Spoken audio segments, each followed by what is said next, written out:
মু না মুনা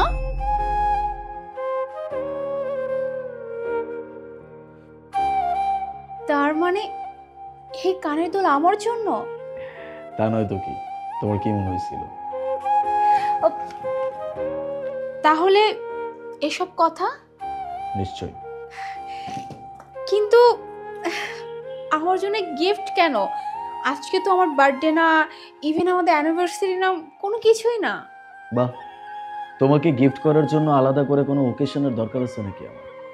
এই গিফট তো তোমার সেই ভালোবাসাগুলোর জন্য যেগুলো তুমি আমাকে দিছো, আমার পরিবারকে দিছো, আমার মা বাবাকে দিছো, আমার সন্তানকে দিছো। আমি যদি পারতাম তাহলে তোমাকে এই দুনিয়ার সমস্ত সুখ এনে দিতাম, কিন্তু সেটা আমার সাধ্যের বাইরে। কিন্তু এই দুল তো তোমার ওইটাই যেটা তুমি সেদিন পছন্দ করছিলে। হ্যাঁ, এটা তো এই শপিং মলে আমি দেখেছিলাম আর আমার খুবই পছন্দ হয়েছিল অনেক, কিন্তু ওই দিন কিনতে পারি নাই। হ্যাঁ, সেদিন এই কানের দুলটা না তুমি নিজে কিনছো না আমাকে কিনতে দিছো। এই জন্যই ভাবলাম যে আমি না হয় নিজে থেকেই তোমাকে নিয়ে দিই। কিন্তু আলিফ, এই দুলটা তো অনেক দামি ছিল তাই না? দামি তো বটেই, তবে তোমার চেয়ে দামি এই দুনিয়াতে আর কিচ্ছু না।